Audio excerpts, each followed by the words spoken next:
All right, and so let me get into introducing Samantha Irby.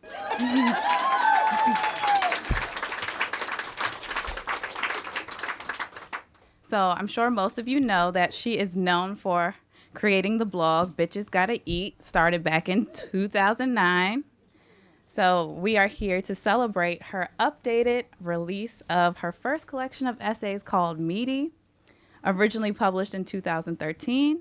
It was also announced in 2016 that FX has bought the rights to her essays and her blog to do a television show. She's written two other books. One is called We're Never Meeting in Real Life, which we also have for sale tonight. And New Year, Same Trash, Resolutions I Absolutely Did Not Keep, which is available as an ebook. So everyone, please give a welcoming round of applause to Samantha Irby.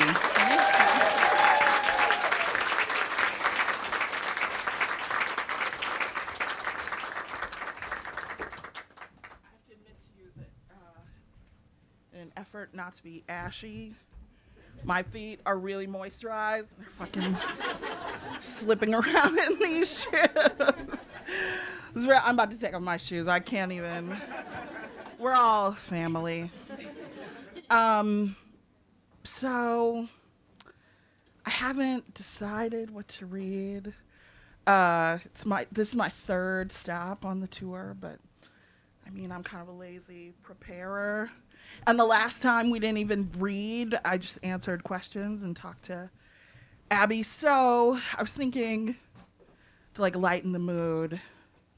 I wrote this piece about my dead mom, so I was thinking of reading that for you. I'm just kidding. What have I read that's sad as shit? Everyone's like sobbing. Let's see. I'm gonna read this story called The Triplets. It's funny, feel free to laugh. Everybody's always weird about there's a suicide joke and no one laughs at that, but please clap. Or like, Jeb, okay. When I was 19, I lived in a fucking crack house.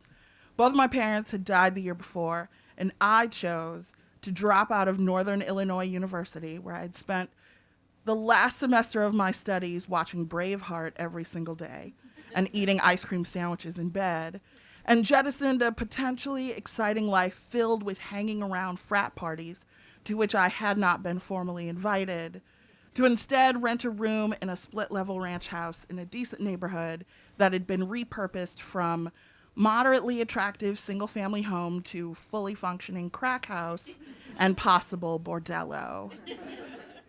My sole possessions in order of value and or importance: one, a rusted out 1988 Ford Escort hatchback stick shift that I'd purchased with the $700 that remained of my father's meager life insurance payout. 3, uncashed Social Security checks in my name, which is the dead parent's silver lining. An 88-key electric piano and an operational keytar. A box of impressive works of literature, and a bag of pharmaceutical-grade heroin I was planning to eventually kill myself with. I was living the dream. I had a job selling donuts at a bakery in Evanston, Illinois, where I grew up. You haven't lived until you've had to sell apple fritters to your high school classmates home on spring break from Yale. The money you make doing a job like that is fucking laughable, and I supplemented my income house sitting, walking dogs, and selling prescription drugs and FDA-disapproved diet pills to your mom.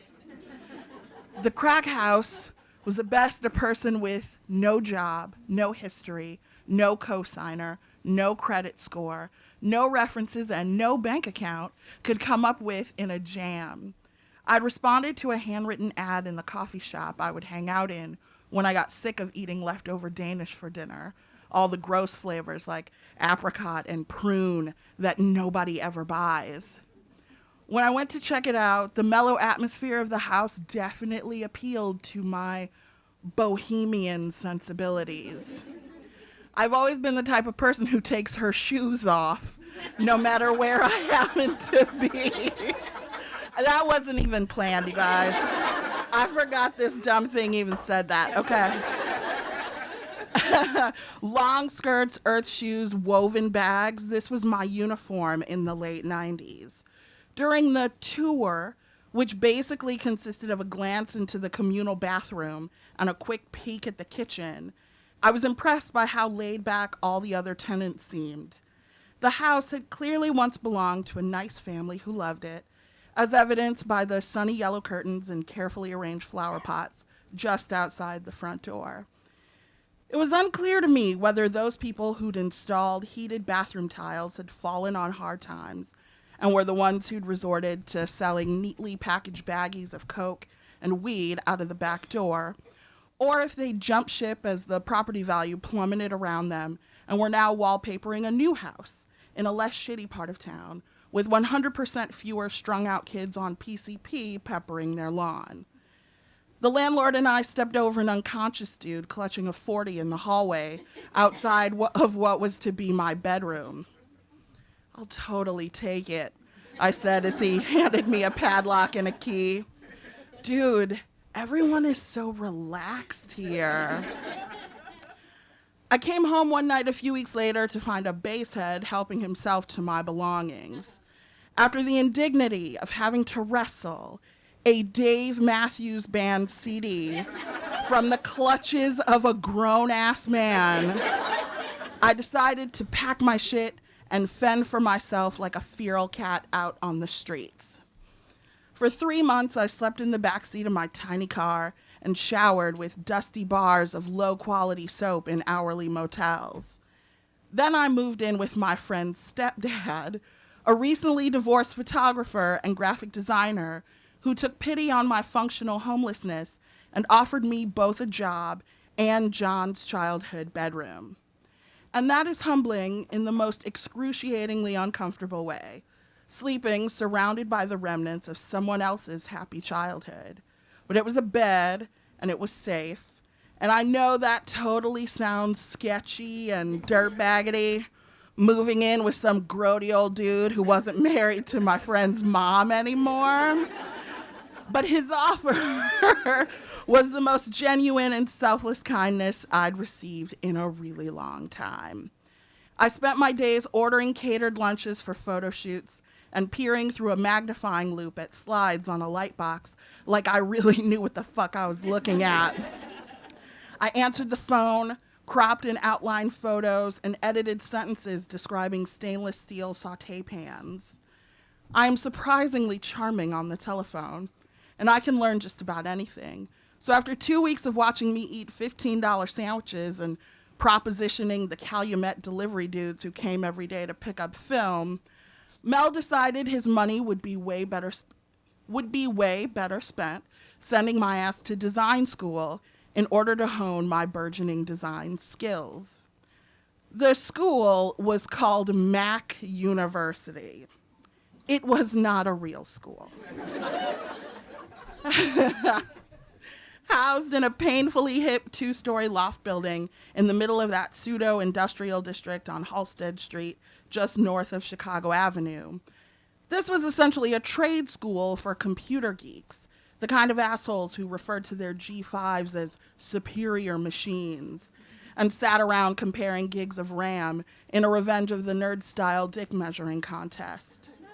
I was awed by the slick hardwood floors, Snapple vending machines, and track lighting, and terrified by these mysterious hipster nerds who discussed LARPing during the class breaks, and the coked-out junior PR executives whose bosses were forcing them to learn Photoshop and who only ate a third of the lean cuisines they'd brought for lunch. This is the kind of dumb shit I notice. That a woman the circumference of my forearm took 2 bites out of a low-fat cheese enchilada and carelessly wasted the remaining 200 calories and 3 unused Weight Watchers points down the garbage disposal in the communal kitchen. I'm a very sad person. I had stress diarrhea from the beginning. With my hoodies and my Birkenstocks and my saddlebags, I just did not fit in with these people and their designer sunglasses and asymmetrical haircuts. and they made sure I knew it. These dicks totally iced me out. No one asked if I wanted anything from the vending machine at the start of class. No one wanted to know what kind of job I did in my real life. I'm not even sure that anyone other than the instructor, this smarmy dirtbag who spent half the class trying to solicit his most attractive students, knew my name until they saw the car. The most interesting thing about the male midlife crisis is that at its core, it is less about the looming fear of manhood lost than it is about letting your inner 13-year-old run around doing all the shit he couldn't do when he didn't yet have credit cards. Mel and I drank wine every day and ate 5-star dinners every night and pretty much wiped our asses with $100 bills in between. Unshackled from his second wife, he was living life the way it deserves to be fucking lived. And before I met that dude, I didn't know shit about sparkling water or jacuzzi bathtubs or Pratizzi sheets. I didn't know what Ezekiel bread was or that there are more than 4 types of cheese. I got a nearly perfect score on the ACT, but had no idea that people actually ate uncooked vegetables that weren't salad. I sold my escort for $50 and a couple of handfuls of muscle relaxers because my new dad had a bunch of shiny new toys I could drive. The most impressive of which was a gigantic Mercedes-Benz sedan. It was one of those wide-bodied E-Series, the 320. Buttery leather interior, black on black, sunroof, power everything, CD changer in the trunk. It was 1999, come on. Before cars could call an ambulance for you or suck your dick while waiting in line at the drive-thru. My official job title was something between amateur accountant and struggling, inattentive copy editor. But mostly I just drove that pussy wagon around all day, picking up Prada suits from the dry cleaner and grocery shopping for things like bok choy and millet. It suited me, this life of personal assistant / adopted daughter. At that point in my life, I felt so uncared for, and pretending Mel was my father while ordering his double espressos made me feel like we were a little family. I'd been in the class for 2 weeks, getting A's on all of my art projects because I'm a genius, while alternately trying to blend into the wallpaper and apologizing for my grossly unflattering TJ Maxx pants with my big "I'm sorry, I'm poor" eyes. When the ground beneath my social palatability shifted for the better. The Quark workshop I was taking ran from 5 to 9 p.m., and like clockwork, every Tuesday and Thursday at 8:55, I would gather my things, slip unnoticed from my seat at the back of the room, then drive as far south as I could on Lakeshore Drive, looking at the twinkling city lights, before turning around and driving all the way back to John's bedroom in the suburbs. But this week, I was doing a cleanse, another crazy rich white person thing. And all that lemon water was making me shit green diarrhea like you would not believe. At 9:15, I stepped out of the school building into a group of my classmates who were smoking cigarettes in that glamorous style of the perpetually bored and indifferent. They weren't paying attention to me, but I waved anyway. This little dirtbag wearing a goddamn miniskirt to learn Photoshop asked if I was going to get on the bus, and I pointed to the car. I don't know why I said that like that. Like I didn't ride the bus here. Anyway, you guys, I took the Amtrak. I shouldn't be talking shit. Okay. Pardon me. Okay. And I pointed to the car, that gleaming hulk of German steel, and said, "I have my car." And then I left in it. Our homework assignment had been to mock up a 3-page brochure. Mine was about the exhilarating world of stainless steel measuring cups. Working in an actual studio afforded me the luxury of high-quality print materials, and I reveled in my newfound rock stardom as everyone oohed and ahed over my full-color glossy photographs. This salty-ass Asian broad, whom I knew from her incessant fucking bragging, was a fancy and super important intern at the Art Institute, stood at the edge of the table, lips pursed, scowling at my work. "Whose car were you driving last week?" she asked aggressively. What a fucking C-word. 32-year-old Sam would have told that smug bitch to get on my dick, but at 19, I was meek and hesitant and easily intimidated. So I just sat there in stunned silence, feeling the heat of embarrassment creeping up my neck. What is this, 9th grade gym class? And I had just ducked out of the way of the volleyball speeding toward my face? Was I really going to sit there cowed by a woman wearing inappropriately youthful footwear? No, I was not. That's my husband's car. He's a doctor. The lie came out so smoothly and felt so good in my mouth that I repeated it again. I have a husband, and he is a doctor. I looked at all the expectant eyes surrounding me. Are they buying this? Like, for real? There's gravy on my shirt. What hospital? Asked one. What's a specialty? Asked another. And with that, I lost my mind.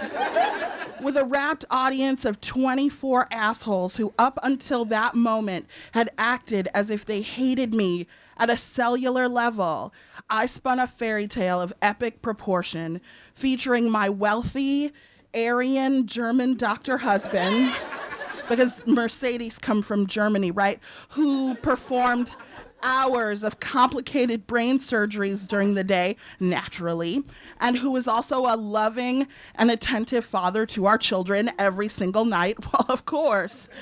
He just so happened to be a fantastic cook, right? Played tennis all weekend to stay in incredible shape, sure, and even had sex with me when I was on my period. What a saint. These soulless dummies who'd been mean to me because of my shoes ate that up with a spoon. "How many kids do you have?" chirped one girl, and drunk on the command I had over these ridiculous jerks, I said 6.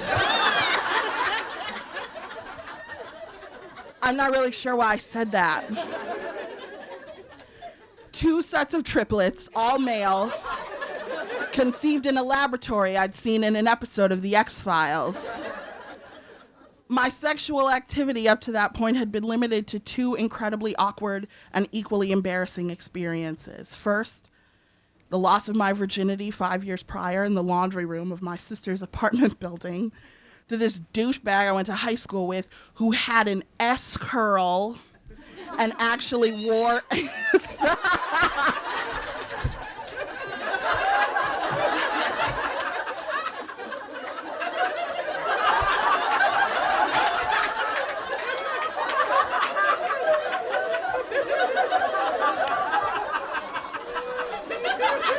Who's the last person you banged?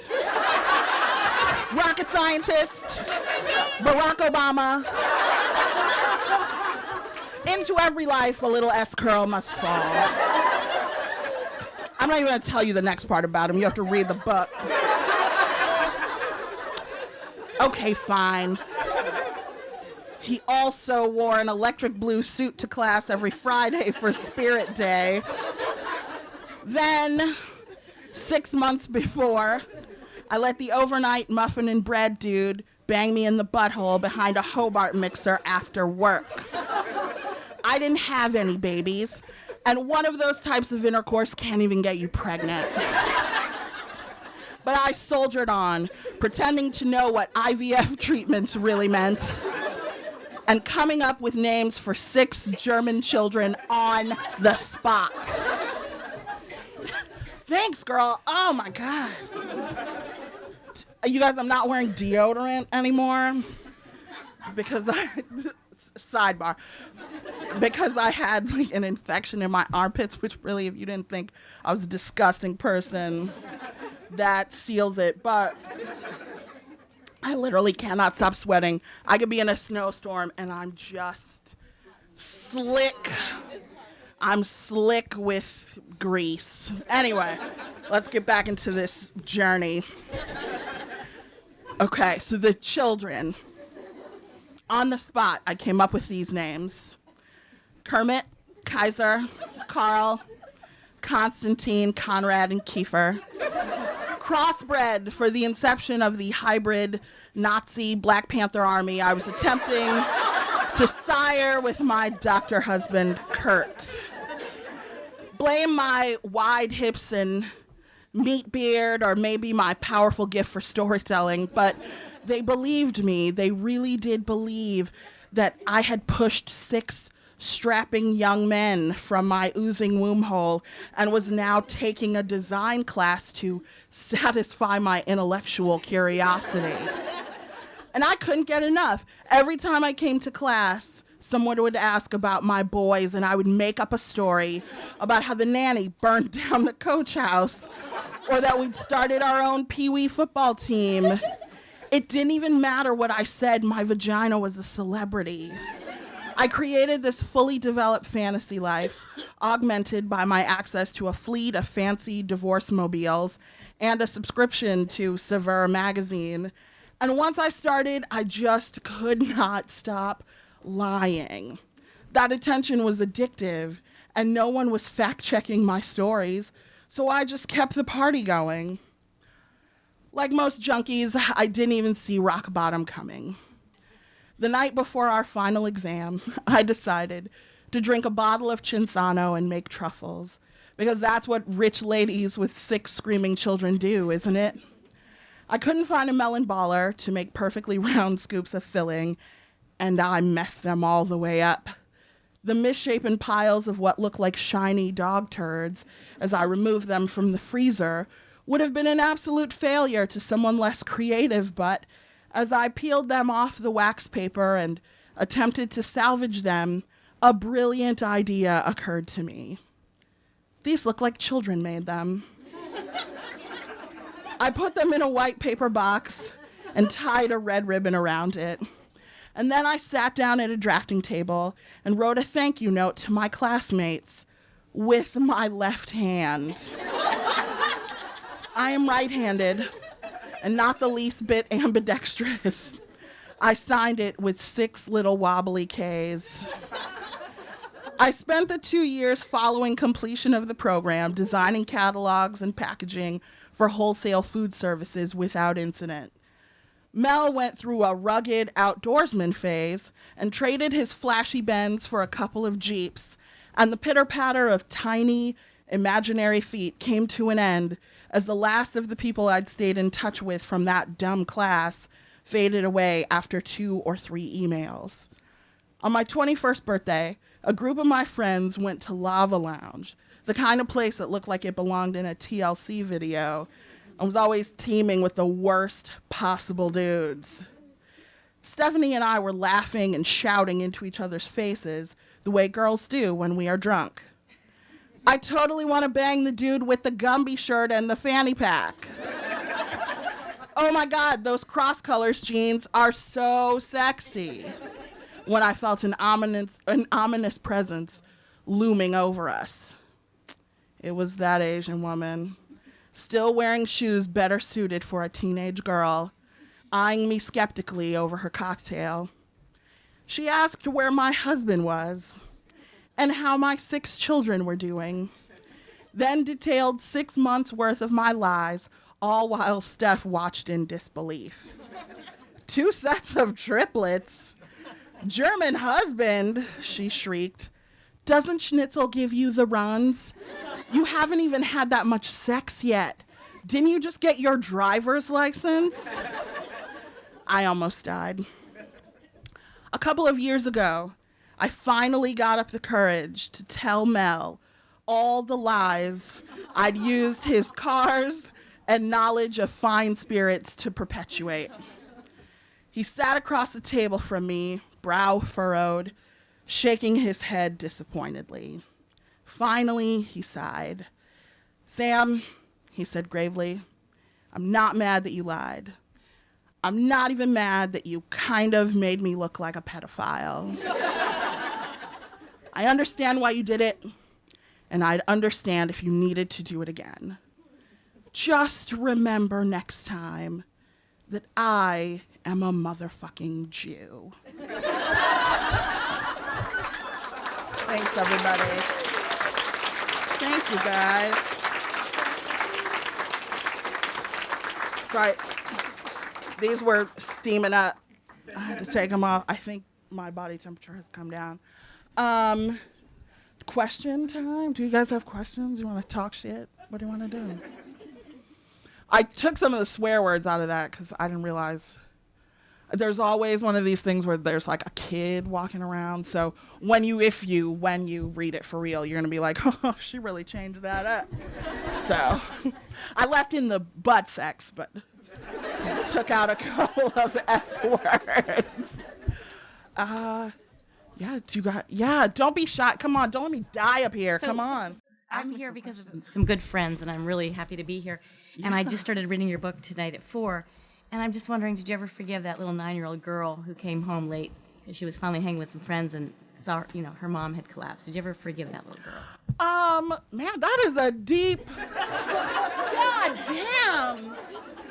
People are usually like, did your boyfriends get mad when you wrote about them? So, for those of you who don't know, so I wrote this piece about how I felt like it was my fault when my mom died, and I was very hard on myself about it. And, I mean, the real answer is once you get some space from it, everything was her fault. She shouldn't even have had a kid. She was like 40 and sick when I was born. Now I'm stuck here. Armpit disease.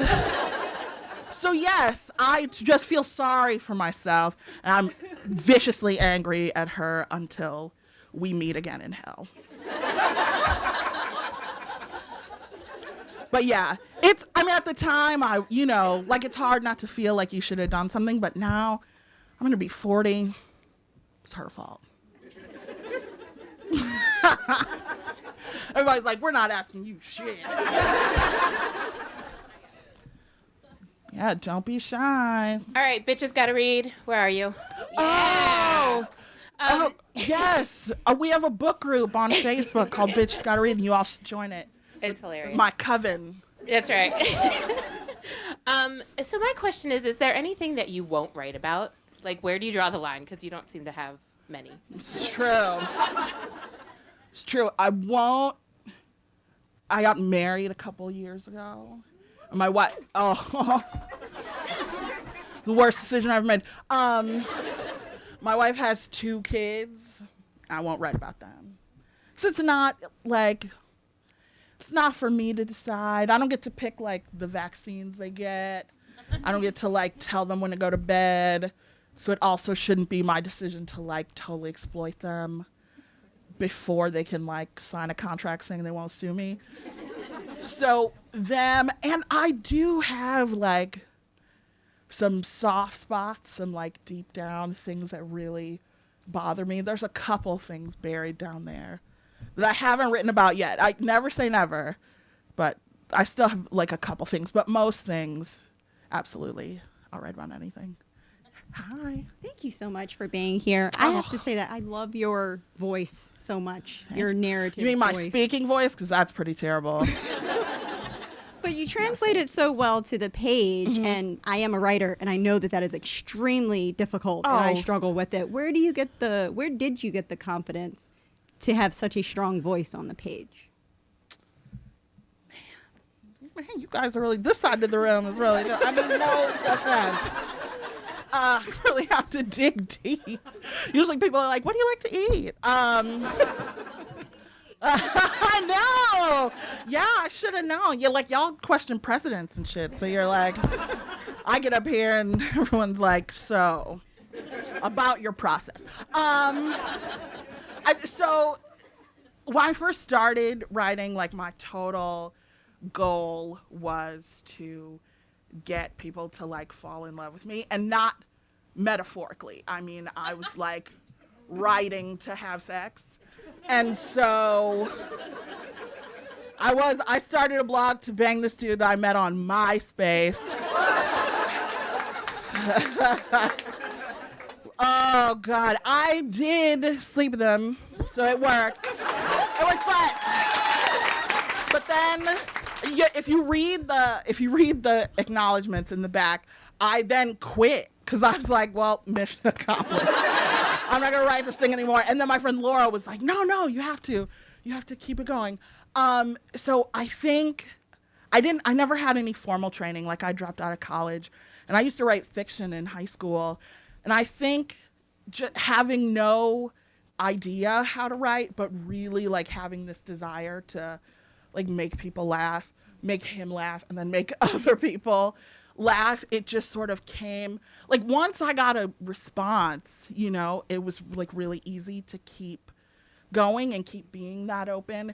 And I have to say, I've my internet filtered a little, but I have not gotten enough negative response to like stop me from doing that. I put like blinders up, like I don't see anybody's tweets unless I follow them. So I'm sorry if I missed your tweets, but I don't want to open myself up to that. So I think when I like started connecting with people and I found that my stuff was resonating, like that was basically all the reassurance I needed to keep doing it. Also though, like people always ask me like, how can you be this honest? And the thing is, if I didn't do this, okay, so like let's say that I created this image of myself and I was like really thin and beautiful, I have long hair, I don't sweat, you know, I don't shit all the time, like all that. And then like you met me, then I would have to like keep up that ruse. And it's just easier to like let it all hang out. And then you meet people, and like anybody in this room, I could be like, listen, I'm gonna go to the bathroom and it's gonna be 8 minutes. And you know what I'm doing. I don't have to pretend I like made a phone call or was like fixing my hair, because you already know, right? And like once you experience that freedom, I mean, most people aren't gonna like straight up reject you, but we have this fear that they will. So like once I started doing it, and then I'm like, man, I can just like, you know, eat chicken in public and like take an hour in the bathroom or what, you know, whatever it is. Then it's like, well, I'm gonna keep doing that so I can keep being this way. So I don't know if that helps, but I mean, I would say too, like when you start, like my first little circle of readers was all people I know. I mean, you really, like, it's overrated that you have to, like, give the whole world, get reassurance from your friends, and then, I can't give serious advice when I'm sweating, but, yeah, like, I would say, like, put your voice out there in a safe space, and then when you get good feedback, you'll keep doing it, and your work will spread. So, yeah, just do it. You're welcome. Hi. Oh, you guys, you don't have to clap. I have a 2-part question. Okay, Yeah. So first is, so I've like read your blog forever. I love it. Thank you. It's amazing. Are you so in that vein, I've read both of your books. Or all 3 of them? Are you planning on another one anytime soon for the voracious readers? I just sold. I'm like, my ears are sweating. It's gonna be called Sweaty.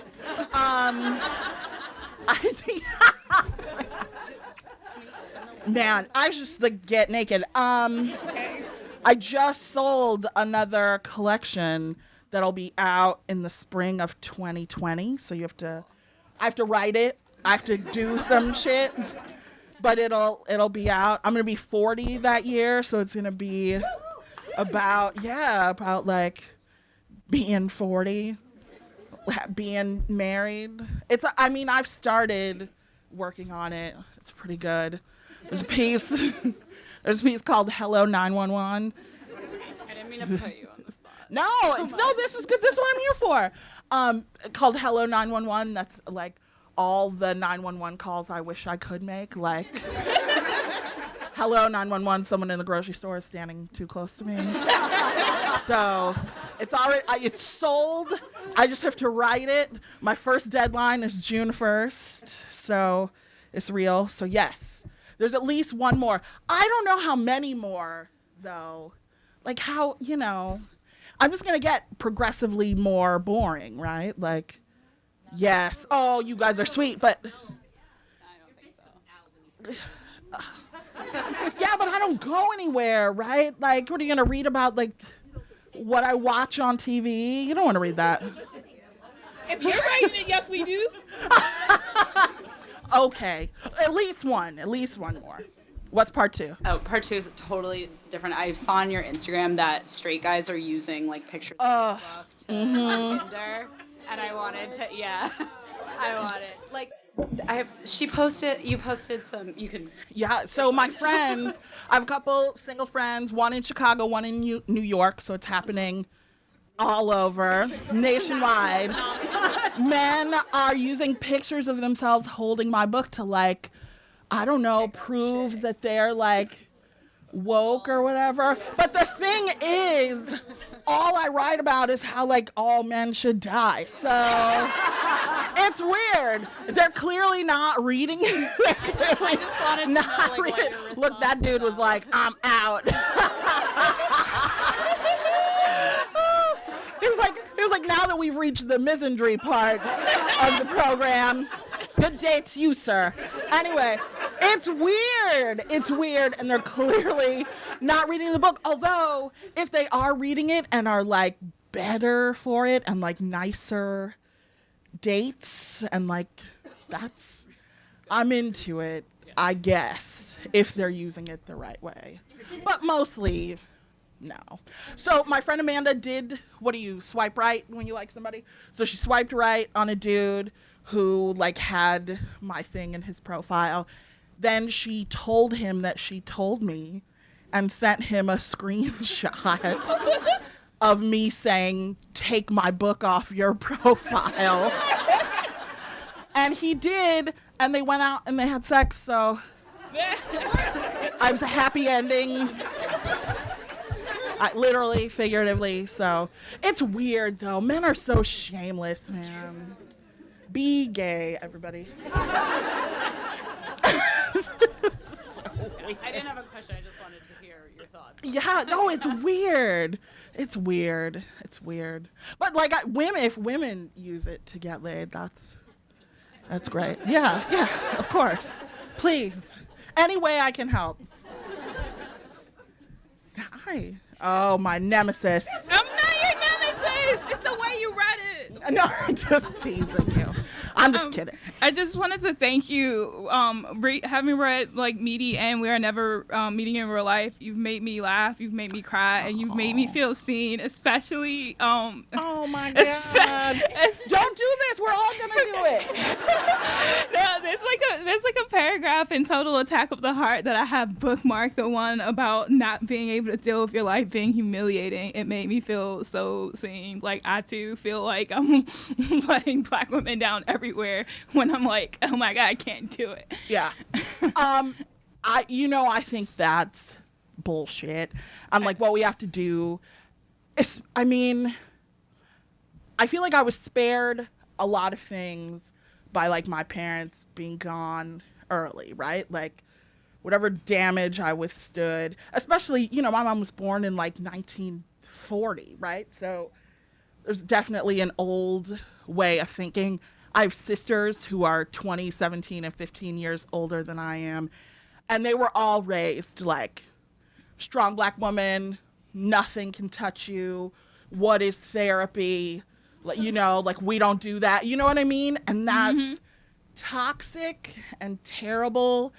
I also feel like I feel a little pressure, like the more success I have, that like I need to do more things for Black people. But in that way, I'm just like, it's on me to like get people paid it's on me to like kick open doors for people. And so I have been doing things like that. But really you have to take care of yourself.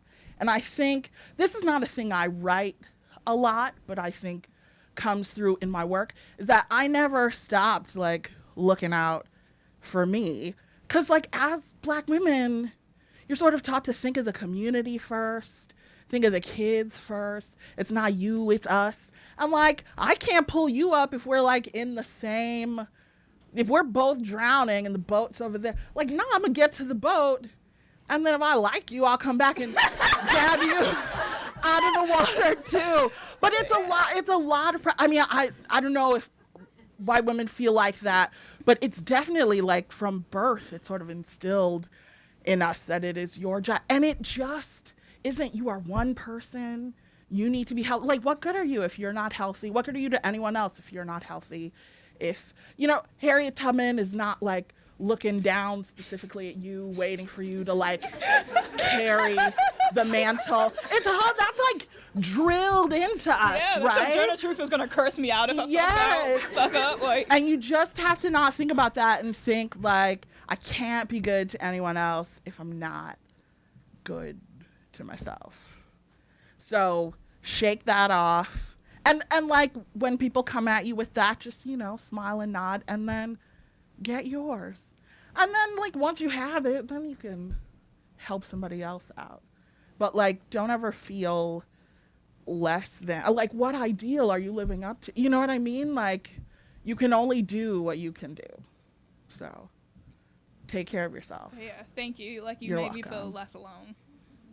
That's what I'm here for. Oh, you guys are killing me. Hello. Hi. I first heard of you through Crystal from The Read. I love Crystal. Yes, I Crystal. love her. I love The Read.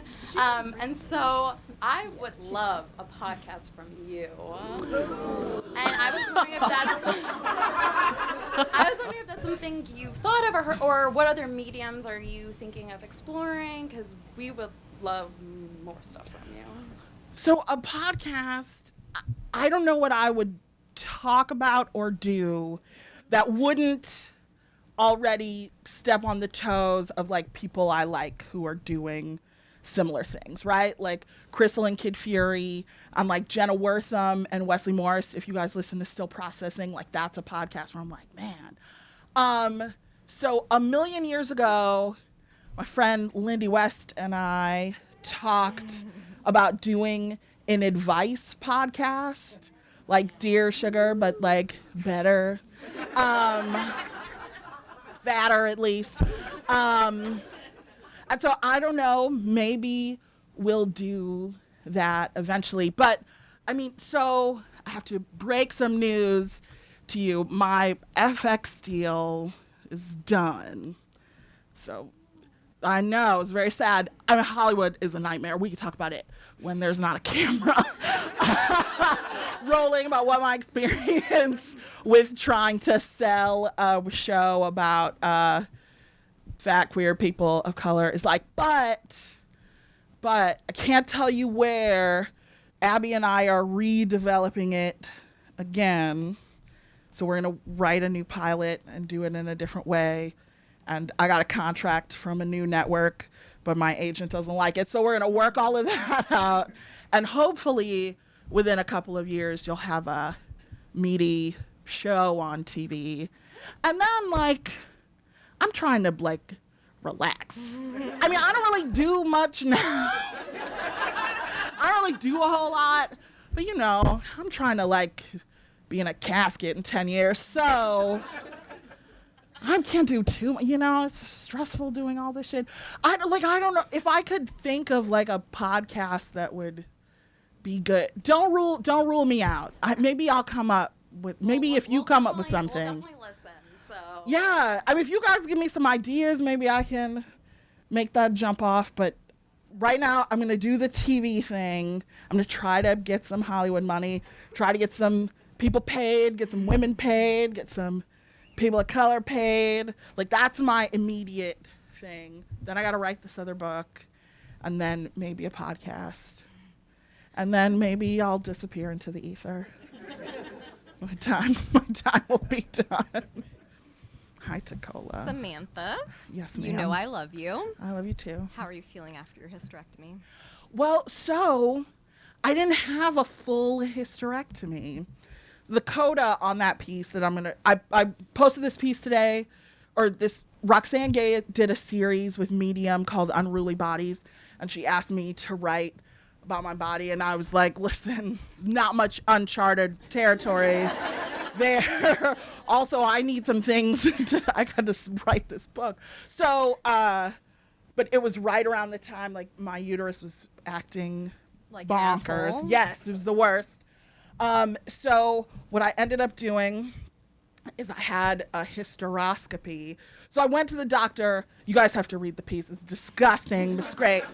I went to the doctor. I basically bled all across this country. Like, if you have seen me, like the last time I went on tour or the Texas Book Festival, any of those times, I was actively hemorrhaging for months and months and months, and they couldn't figure it out. And in addition to having diarrhea all the time, I just was a real joy to be around always.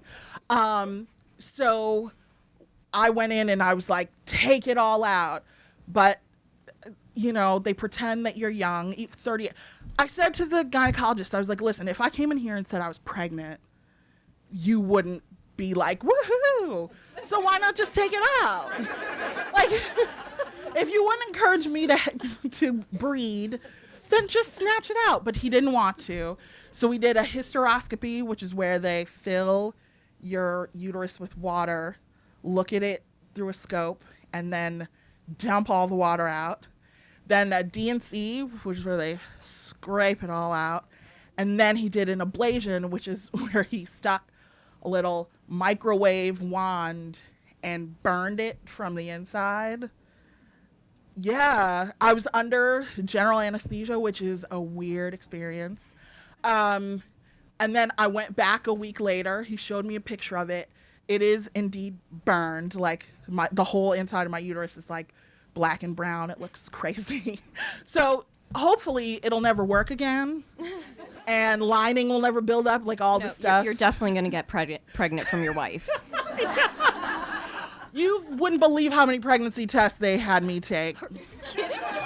And I was like, if you find a baby in there, we're all rich, because this is the second coming of Jesus Christ, if there's a baby in there. So hopefully cross your fingers that, I'm going to overshare since you asked. Do it. So, like, I had this surgery, like, March 7th. And I still am technically in recovery. So I had to bring, like, disposable underwear on this tour. And, like, you, like, leak all that burnt stuff. That's what that smell is. This is me leaking old hot dog water into a mesh postpartum travel panty.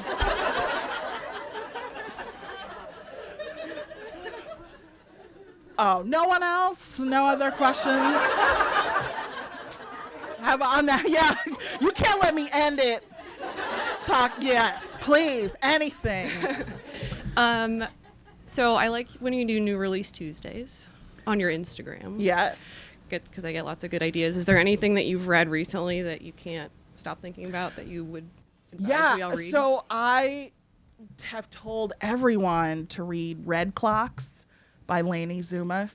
So it's dystopian, which is not really my bag, but it's in a near future where both abortion and IVF treatments and adoption by single women have all been outlawed. And it's a story of 5 women in Portland in various stages of, like, wanting babies or not wanting babies, and it's very good. I really loved it. I also just read this book called The Oracle Year that I read for Book of the Month, and that was also great. But a man wrote that, so Red Clocks by Lainey Zumas. That dude will be fine. He's white. Yeah. Red Clocks. Okay, thank you. By Lady Suma. Hi. Hi. I grew up in Evanston. Oh, girl. I haven't lived there full time since I was 18. Mm-hmm.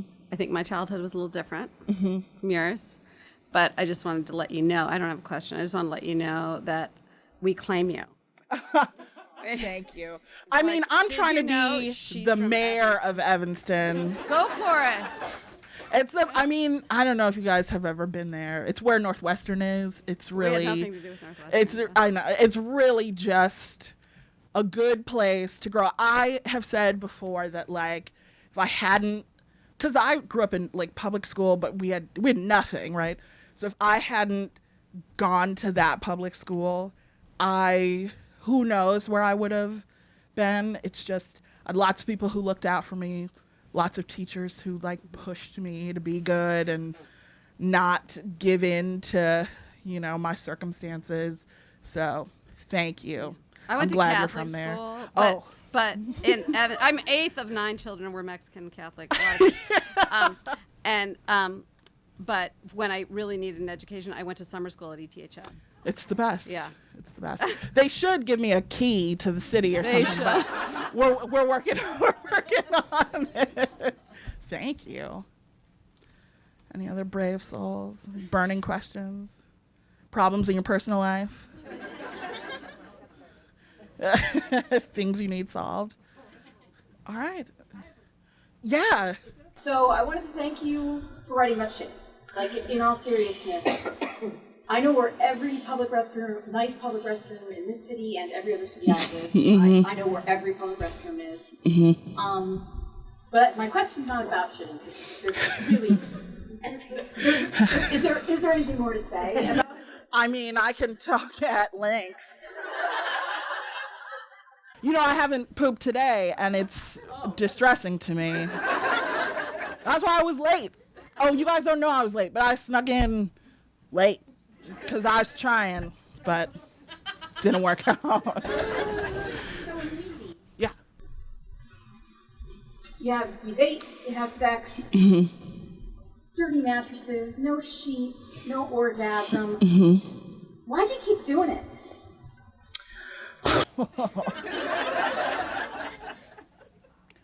Well, I mean, a very sad person who watched a lot of Sex and the City and thought that, like, no, I don't know. I think, so at one point it was like, I was, like, actively, like, trying to find, like, I never had a real boyfriend in high school and all that. Like, I fucked around with girls, but nothing was solid. So, like, at a certain point, I feel like everyone goes to this point where you're like, I just want to know that, like, somebody is going to, like, call me back, Like, I'm going to see somebody for more than a day or a night or whatever. So I think at one point I was chasing that.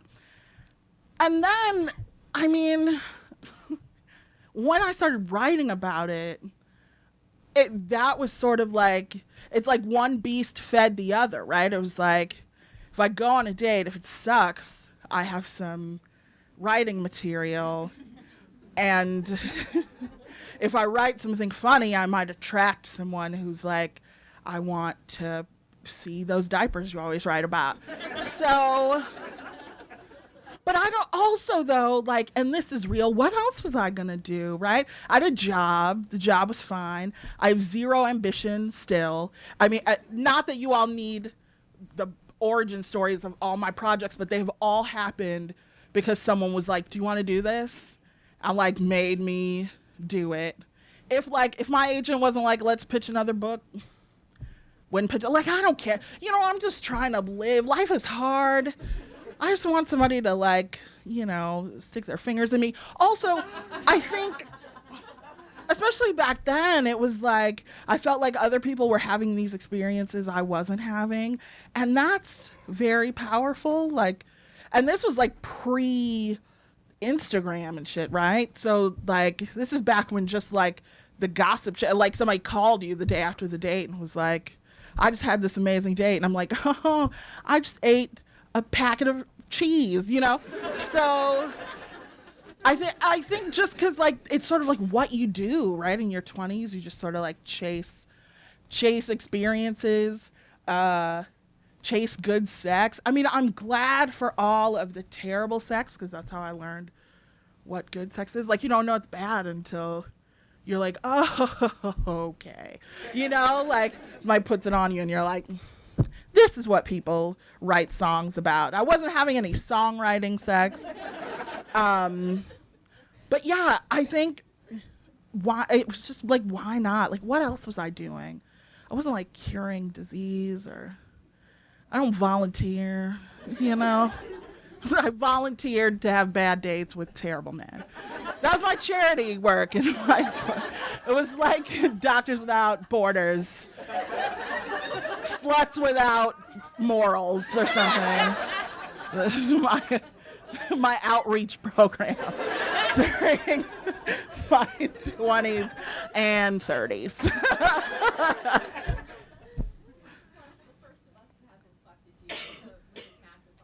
I mean, okay, so can we talk about, like, standards? Because that's one of the reasons I write really honestly, is, like, because some people will have you believe that, like, everybody pulled up in, like, a Cadillac and held an umbrella over them. And I'm just like, man, I'll be the one to say that I banged the Foot Locker dude and he kept his uniform on. Because he didn't care.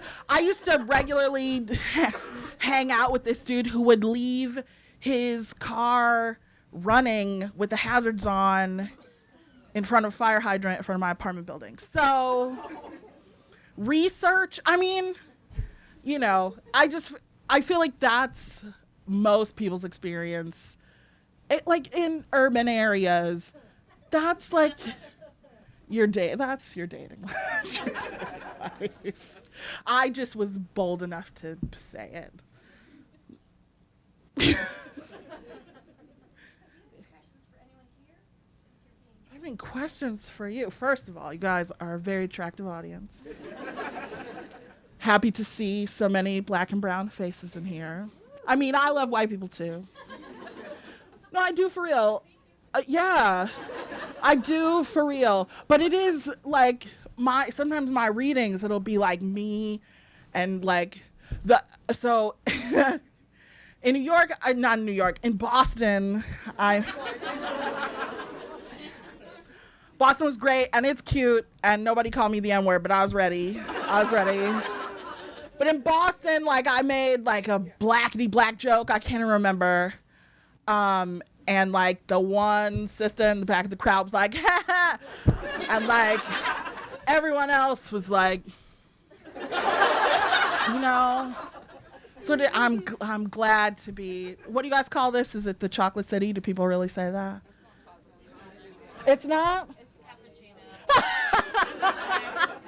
Okay, I feel you. So yeah, it is nice. Do I have questions for you?